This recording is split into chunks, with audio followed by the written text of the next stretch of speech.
This video is brought to you by Skillshare. The year is 2007. Tony Blair quits. The iPod Touch is launched. The best football team in the world wins their 9th Premier League title, and emo Peter Parker is awkwardly dancing on the street in Spider-Man 3. But alongside all of this, 2007 was one of the biggest years in Doctor Who's history. There were 4 spin-off shows, more merch than ever, and Series 3 was shaping up to be one of the most important series of the modern era of the show. Rose Tyler was gone to be replaced by Martha Jones, the first time the main companion would change during the modern era. Series 3 had a lot to live up to because of the success of Series 1 and 2. It was time to take a bold new step, revisiting old faces, literally, whilst also introducing more horrific monsters and aliens for the Doctor to face off against. Series 3 is often overlooked by a number of fans, possibly because it gets overshadowed by Series 4 and its ever popular combination of David Tennant and Catherine Tate as the leads. However, I've always had a really soft spot for Series 3, and I definitely don't think it's nostalgia. Series 3 took us to all sorts of new and interesting locations, with great storylines and themes throughout, crafting a very concise and enjoyable series, with a strong overarching plot thread. Even though showrunner Russell T Davies was starting to rein in his involvement with writing episodes, the series keeps that same winning formula that made Series 1 and 2 blossom. So does this series of evolution and innovation reach the same heights as the others? Does it deserve more recognition for its many successes? Let's take a deep dive into Series 3 of Doctor Who and see whether it's better than people give it credit for. But before we get into the video, do you know what else deserves more credit? Skillshare! Now, I know what you're thinking. I've heard of Skillshare before, but what makes it so special? Well, think of it this way. Want to know how to write that amazing film you've thought of? Want to edit that YouTube video you've been wanting to make for ages? Skillshare is probably the place for you. Skillshare is a great online learning community allowing creative people to come together and explore new skills, or even expand their knowledge in their existing passions.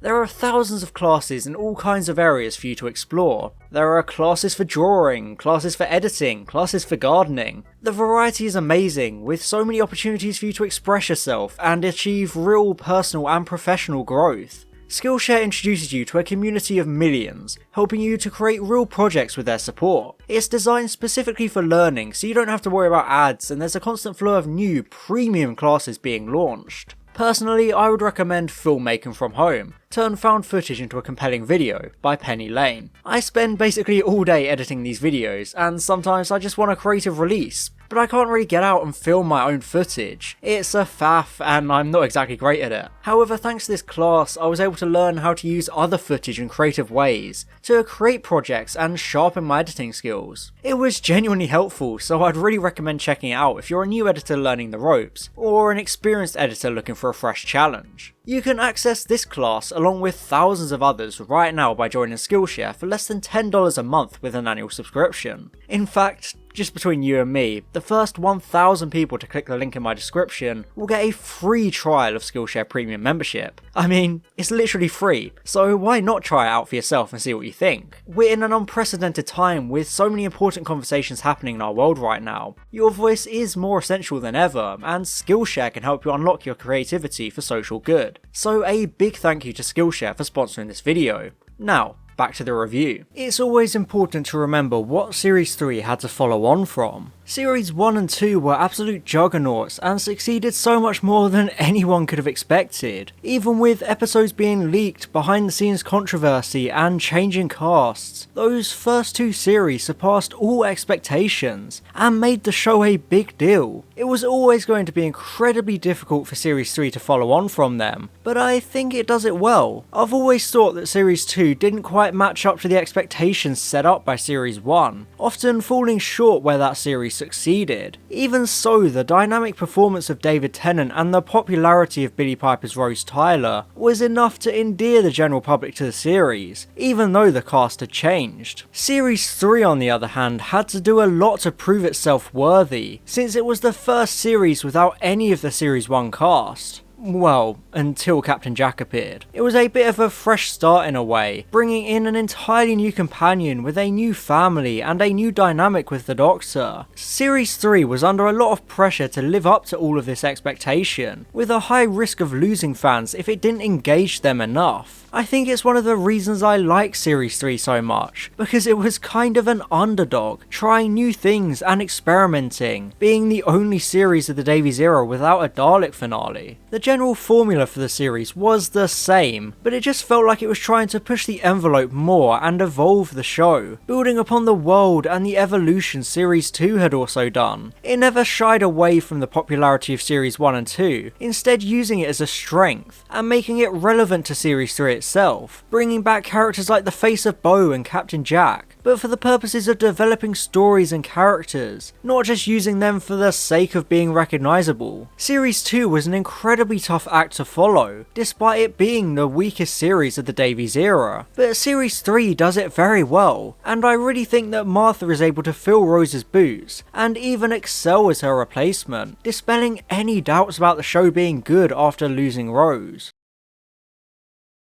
Series 1 had successfully introduced Rose Tyler, played by Billie Piper. Despite it being one of her first acting gigs, Piper managed to bring a very nuanced and relatable feel to Rose, who felt very grounded in reality, perfectly serving as an audience surrogate. Because Rose was such an integral part of the show, the audience would have formed a strong attachment to her over the course of her 27 episodes as companion during 2005 and 2006. With how important and beloved the character was, it was always going to be very difficult for Doctor Who to introduce a new companion to take her place, especially because of Rose's dramatic and emotional departure in Doomsday. This new companion was Martha Jones, played by Freema Agyeman. Martha was a different approach to the companion compared to Rose, with a much more successful background and well-off family. Russell T Davies also wanted to move away from the heavy focus on the companion's family, after Rose's family had a lot of exploration in Series 1 and 2. However, much like Martha as a companion, Davies didn't just want to repeat Rose, so I appreciate that her family takes more of a back seat during Series 3. It doesn't mean there's a complete lack of characterization though, since Smith and Jones and Lazarus Experiment give us a very good idea of the family dynamic, along with Francine getting a focus throughout the series. It all makes Martha's home life more complex and relatable. Francine's protectiveness serves as an easy justification for Mr. Saxon manipulating her and drawing the family into his master plan, because she quite realistically doesn't trust the Doctor, and I like the exploration of this during the Lazarus Experiment. An underrated part of Last of the Time Lords is how the episode seeds Francine being the one to kill the Master. The Master puts Martha's family in these humiliating positions, and they all vow to kill him if they get the chance. It leads to that fake out where Francine has the chance to kill him, but the Doctor talks her down. It's a nice little character journey for her. I just think that Martha's family is explored well, and her immense caring for them in Sound of Drums feels grounded because of those earlier episodes. I also think that Martha's family serves as a good outside perspective on the Doctor and Martha as a pair, exploring how he just appeared in their lives out of nowhere. And I also think it shows how much Martha has changed since she met him, because you get these outside characters commenting on it. The family background of Martha doesn't make her any less relatable than Rose though, since she's still very easy to relate to, giving a different perspective on the world and the adventures. Rose was very brash and often immature, which became especially annoying during Series 2. Martha on the other hand is much more capable and independent, bringing a sense of maturity to the companion role.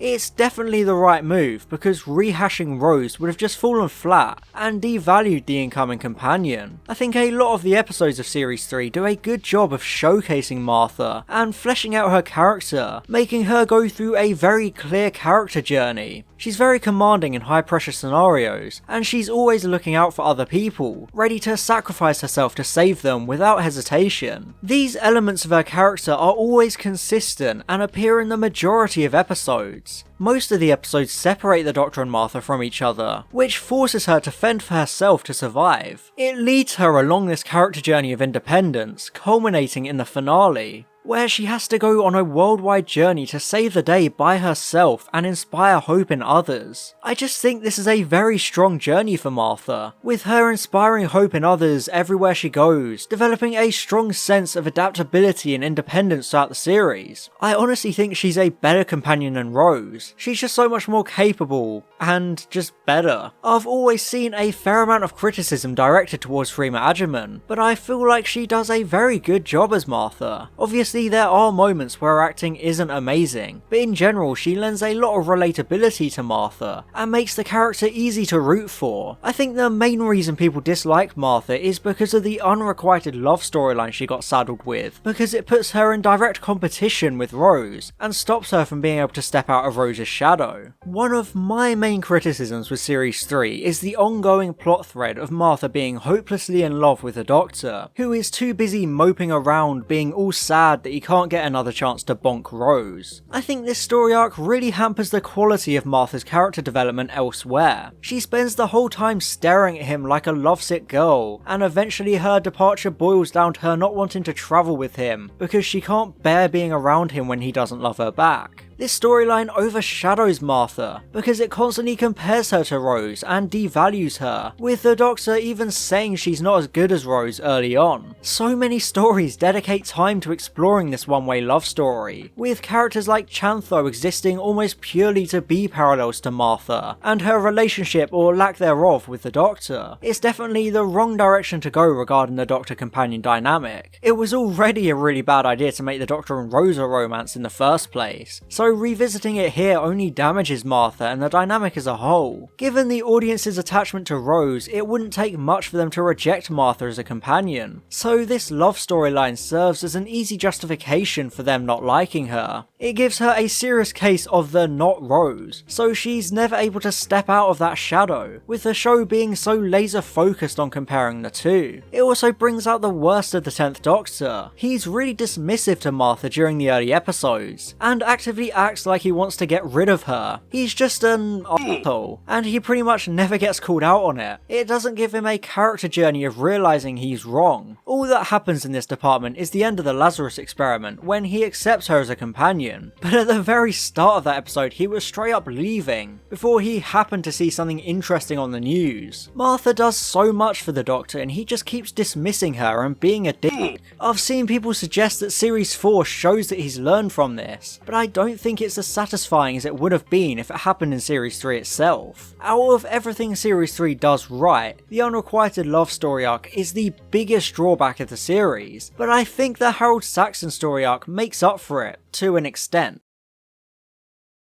As with most series of the revived era of Doctor Who, Series 3 has a big, overarching storyline. Series 1 had the recurring words Bad Wolf showing up throughout, leading to it playing a part in the climax of the finale, prompting Rose to become the Bad Wolf entity and save the day. Series 2 followed a similar format, with the name Torchwood cropping up during episodes, being a shadowy presence that eventually appeared in the finale, where we meet the organisation itself. Series 3 continued this style of story arc, with the name Mr. Saxon showing up as early as Series 2's Love and Monsters. However, rather than it just being a word that shows up, the Saxon arc is tied a lot more to the series, with a more obvious presence. Initially it seems just like the others, but then the Lazarus experiment brings Mr. Saxon expressly into the story, by having characters talk about him, and him being evil is shown by the appearance of the iconic character Mysterious Man, who rocks up to say that the Doctor has a secret agenda. It's furthered in 42, which shows a woman manipulating Francine to try and trap Martha, which is a plot thread that reappears in The Sound of Drums to set everything into motion. I think it's a good idea to have a more obvious arc like this, since it opens up some good narrative potential. Everything becomes centred around Election Day, with all of the adventures taking place over just a 4-day period. It maintains a constant link to modern day, such as 42 cutting back to Francine to show how life is going back in the primary setting of present day Earth. I really like the payoff that this mysterious Mr. Saxon is actually the Master, reintroducing the character after his last appearance all the way back in the 1996 TV movie.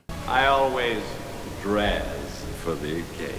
Bad Wolf was a concept, Torchwood was an organisation, so it only makes sense that the Series 3 arc would lead up to a person. It's handled well and always relevant throughout the series. John Sim does an absolutely fantastic job as the Master, who becomes Prime Minister under the guise of being Harold Saxon. People have always criticised this take on the evil Time Lord, but I think it's the perfect use of the character for this modern, grounded style of Doctor Who, taking over the world through deception rather than invasion. His parallels to the Doctor are explored really well, and their relationship is fleshed out brilliantly. I've always enjoyed that this story arc is the result of the Doctor's own actions. The Christmas invasion is basically the biggest catalyst for this story taking place, which does wonders to show the consequences of actions in the show, because the Doctor deposing Harriet Jones allowed the Master to gain control, and the Doctor's hand that gets cut off in that episode plays a significant part in the finale. I just think that this was definitely the right direction to go with the story arc format, and it's executed really well in the finale. There's just enough build up to make Mr. Saxon a sinister presence, and the reveal of him being the Master is a great reintroduction, with the finale crescendoing with him as a wonderfully evil villain to cap off a wonderful series of episodes. Series 3 contains some of the greatest episodes of the Russell T Davies era, but it definitely gets off to a very rocky start. Smith and Jones is a fantastic premiere, but the Shakespeare Code is a very bad second episode. It's just incredibly forgettable with some questionable dialogue choices. When I made my review of it, I mentioned Shakespeare's casual racism and sexism towards Martha, and how this detracts from the episode. A lot of people misconstrued this and said it's just indicative of the time period, which is true, but the reason it detracts from the episodes is that the Doctor never even tries to stick up for Martha, or just say, hey, maybe just,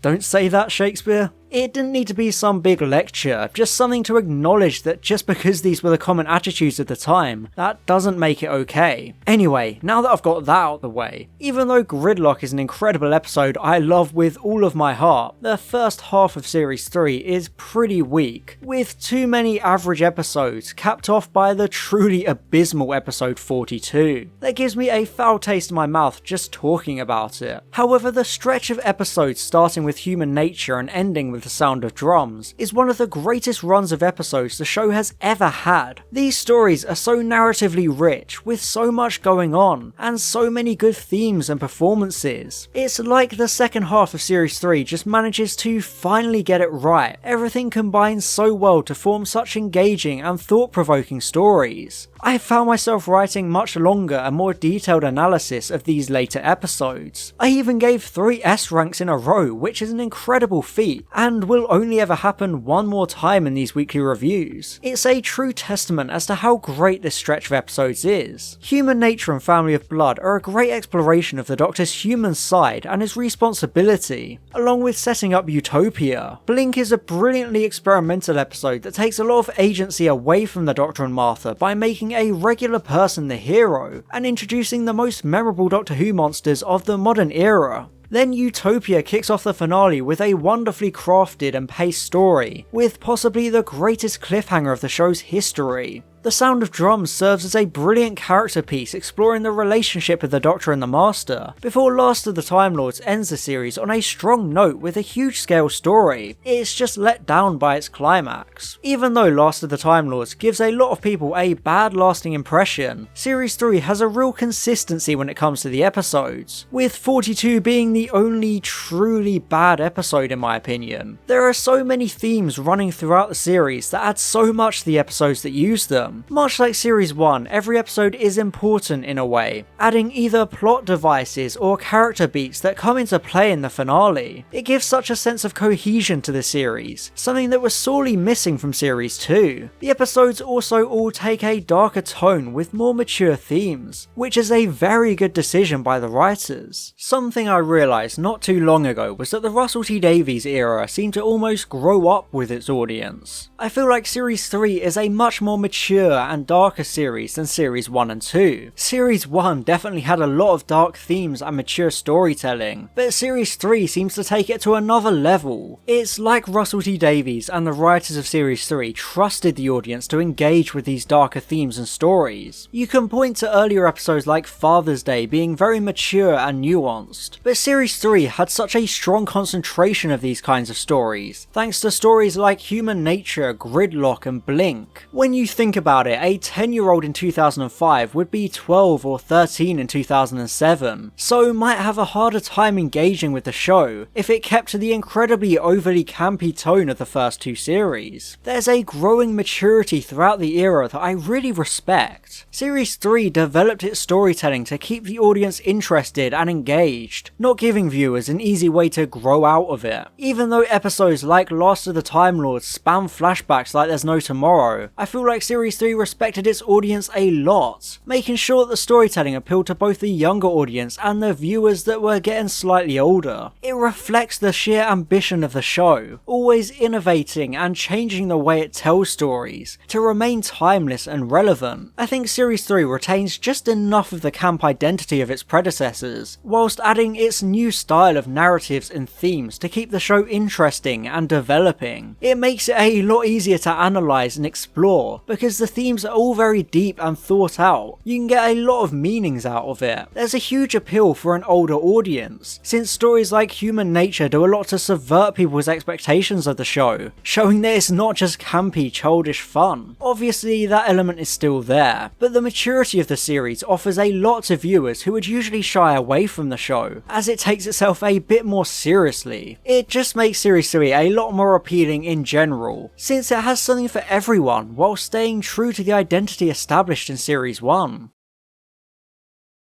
I think Series 3 is one of, if not the best scored series of modern Doctor Who. Composer Murray Gold is on top form throughout the series, with loads of memorable tracks that add so much to the episodes. Tracks like All the Strange Creatures add a real intensity and sense of excitement to the action scenes. It's such a great track because of this, underlying that adventurous tone of the show. All the Strange Creatures appears in most of the episodes of Series 3, making it a cornerstone of the series.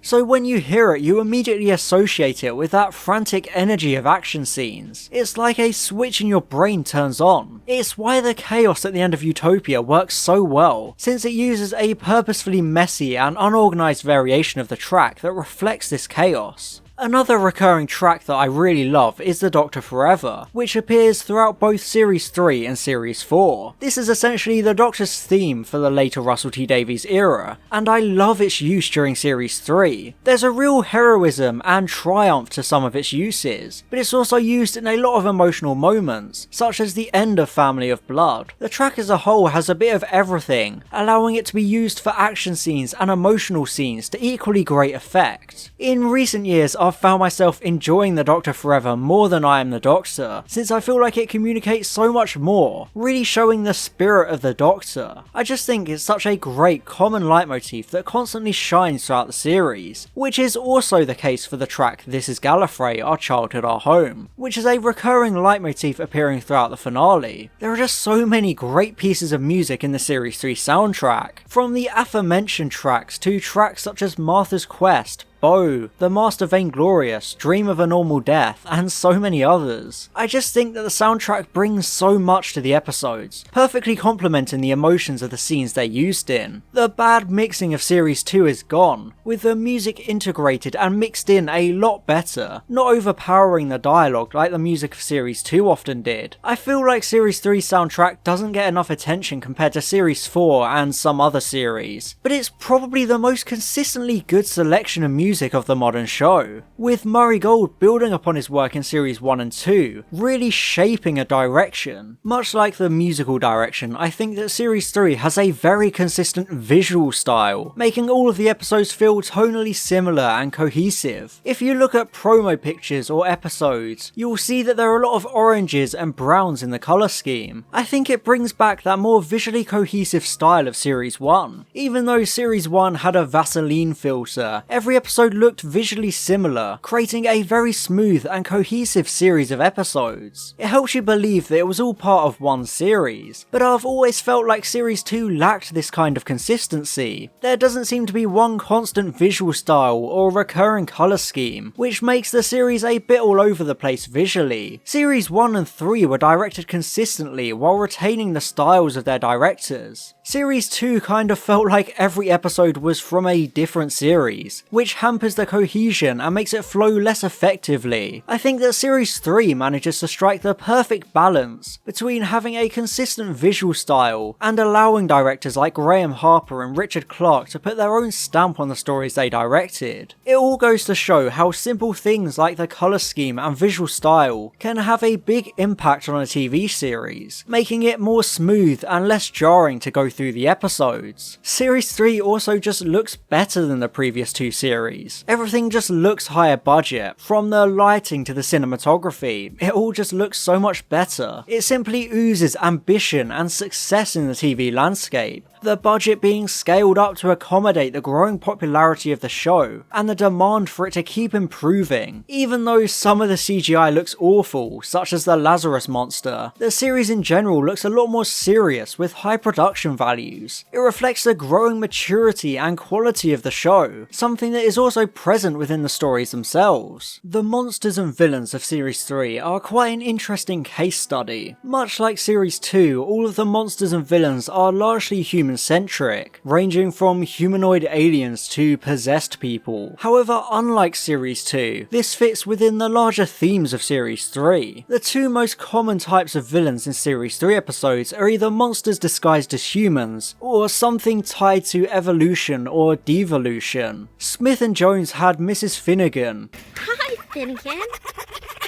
Who was a plasmavore in human form. The Shakespeare Code had the trio of Carrionites, with Lilith disguising herself as a beautiful young woman, despite being a horrible witch creature. Gridlock had the Macra, who had devolved into mindless beasts. Evolution of the Daleks had the hybrid Dalek Sec and humanoid pig slaves. The Lazarus Experiment had the giant scorpion monster from a different evolutionary path hiding within Lazarus. 42 centered around a living star possessing humans. The Family Blood were disguised as humans. Blink had the Weeping Angels, whose true form is unknown, with them instead taking the form of humanoid statues. Then in the finale we have the Future Kind, who are a devolution of humans not unlike the Macra in Gridlock. The Master, who is a maniacal and sociopathic monster with the appearance of a human, before it's all topped off with the Toclophane, who are the inverse of most of the villains. Much like the Future Kind, they're a devolution of humanity, but they're also humans with the outward appearance of traditional monsters. I think it's a good running theme, and the Toclophane serve as a good payoff to it. There's a solid continuous link running through all of the monsters and villains, which explains them usually being human or humanoid, making up for this design limitation. Series 1 still had the novelty of being new, allowing you to overlook the abundance of human-centric threats, but Series 2 never really justified it, which made it one of the drawbacks of that series. However, Series 3 takes time to justify and integrate it into the wider story, turning it into an interesting thematic through line, rather than a compromise enforced by budget. The designs themselves are a mixed bag, but I like some of them a lot. Even though the CGI of Lazarus is bad, the Carronite prosthetics look great, conveying their horrific witch-like design well. Stuff like Hybrid Sec could have been tweaked to look a bit better, but I think the overall look of all the monsters and villains is really strong and consistent. Another significant part of Series 3 is the way the cultural landscape looked in 2007. Series 2 had cemented the success of Series 1, making the show a really big deal, with Tennant's electric performance endearing him to the nation. The show had established itself within those two series, and 2007 capitalizes on this, with Series 3 to 5 being the cultural peak of the show. You couldn't escape Doctor Who in 2007. It was genuinely everywhere. There were toys of anything and everything everything, interviews year round. Doctor Who was dominating. It even dominated TV thanks to shows like The Sarah Jane Adventures, Torchwood and Totally Doctor Who keeping the show relevant throughout the year. It was Doctor Who mania, a cultural frenzy that brought more and more people into the fanbase, because it was pushed everywhere. Series 1 had laid the groundwork, Series 2 cemented it, and Series 3 was able to reap the rewards. Series 2 could have ended up being the peak since Billie Piper left and the show could have petered out, but Russell T Davies retained a clear vision and direction with the show, never allowing it to rest on its laurels, keeping constant innovation and upping the ante throughout. People could have given up because of the changing companion, but Davies and his team were able to make Series 3 even more engaging than the previous two, pushing the boundaries of what the show could do. It used that cultural dominance as a way to improve the show exponentially. You can even see this dominance reflected in the sudden influx of shows made to capitalise on Doctor Who's success. 2007 kickstarted the appearance of a number of shows to air during the same time slot, which would continue throughout 2008 and 2009, with shows like Merlin and Demons. Robin Hood had begun this in 2006, expressly made to keep the time slot popular during Doctor Who's off-season, but 2007 saw the emergence of Primeval on ITV, also airing during the off-season. This show was basically a mix of Doctor Who and Torchwood, with a team of people fighting dinosaurs and monsters that appear on Earth through anomalies in time. It was essentially made to appeal to the exact same demographic as Doctor Who, which definitely worked in my case. It shows the huge effect Doctor Who had on the TV landscape at the time, creating this Saturday Night Wars, influencing the creation of these shows to piggyback on its success, without even trying to compete with the cultural juggernaut that inspired them. Saturday night became prime-time television, and Doctor Who was the star of the show. I just think that this cultural dominance helped to punctuate Series 3, and make it as good as it was. I also think it explains why so many people have so much nostalgia for the series, because the show was so dominant at the time. It's reflected on screen with a higher budget and presentation, showing how far it had cemented itself and become an institution.